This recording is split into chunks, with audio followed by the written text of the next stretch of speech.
ಎಲ್ಲರೂ ನನಗೆ ನಿಜವಾಗ್ಲೂ ಮಗು ಆಗುತ್ತೆ ಅಂತ ನಂಬಿದ್ದಾರೆ.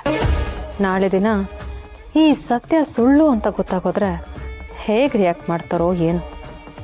ಆ ಸಿಚುಯೇಷನ್ನ ನಾನು ತುಂಬ ಹುಷಾರಾಗಿ ಹ್ಯಾಂಡಲ್ ಮಾಡಬೇಕು. ಲೇಟ್ ಪ್ರೆಗ್ನೆನ್ಸಿ ಆದ್ರೆ ಯಾವತ್ತಿದ್ರೂ ಡೇಂಜರೇ ಕಣಪ್ಪ. ಎಷ್ಟೋ ಜನ ಹೆಣ್ಮಕ್ಳಿಗೆ ಹೊಟ್ಟೆನಲ್ಲೇ ಮಗು. ಚಿಕ್ಕಮ್ಮ ಪ್ಲೀಸ್, ಏನೇನೋ ನೆಗೆಟಿವ್ ಆಗಿ ಮಾತಾಡಬೇಡಿ. ಹಂಗೆಲ್ಲ ಹೇಳಿದ್ರೆ ಅತಿ ಮನ್ಸಿಗೆ ನೋವಾಗಲ್ವಾ? ಸಾರಿ ಕಣಪ್ಪ, ಸೌಂದರ್ಯ ಜೋಪಾನವಾಗಿರ್ಲಿ ಅನ್ನೋ ಕಾರಣಕ್ಕೆ ಇಂಥದ್ದೊಂದು ರೀಸನ್ ಕೊಟ್ಟೆ ಅಷ್ಟೇ. ಅವಳ ತಾಯಿ ಆಗೋದು ನನಗೂ ಖುಷಿ ಅಲ್ವಾ, ನಾನೇನಕ್ಕೆ ಅವಳು ಕೆಟ್ಟದ್ದು ಬಯಸ್ಲಿ. ಹೋಗ್ಲಿ ಬಿಡಿ ಚಿಕ್ಕತ್ತೆ. ಪಾಪ ಚಿರುಗೆ ನನ್ನ ಬಗ್ಗೆ, ನನ್ನ ಹೊಟ್ಟೆಲ್ ಬೆಳೀತಿರೋ ಮಗು ಬಗ್ಗೆ ತುಂಬ ಕೇರ್ ಆ್ಯಂಡ್ ಕನ್ಸರ್ನ್ ಇದೆ ಅಲ್ವಾ, ಅದಕ್ಕೆ ಹಾಗೆ ಹೇಳ್ತಿರ್ತಾನಷ್ಟೆ. ಸರಿಮ್ಮ.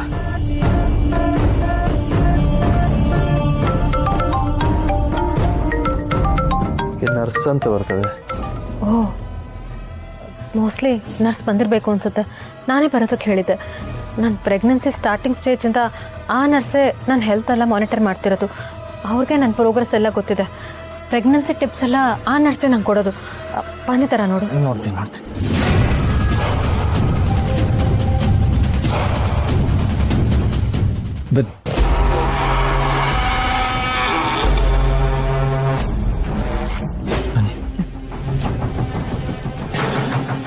ಅದಕ್ಕೆ ಸ್ವಲ್ಪ ಸ್ಲಿಪ್ ಆದರೂ ಏನು ಬೀಳಲಿಲ್ಲ. ಏನಾದರೂ ಹೆಚ್ಚು ಕಮ್ಮಿ ಆಗಿತ್ತೆ, ಚೆಕ್ ಮಾಡ್ತೀರಾ? ಹಾಂ ಸರಿ, ಹಂಗಾರೆ ನಾನು BP ಚೆಕ್ ಮಾಡ್ತಿರ್ತೀನಿ.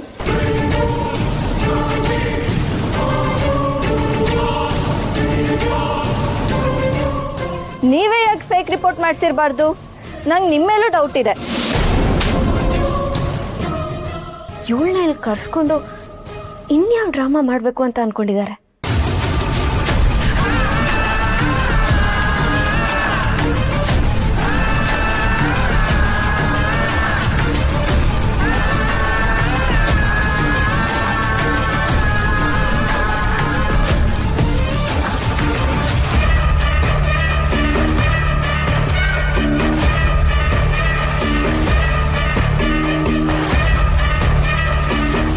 BP ಸ್ವಲ್ಪ ಲೋ ಆಗಿದೆ ಅಷ್ಟೇ.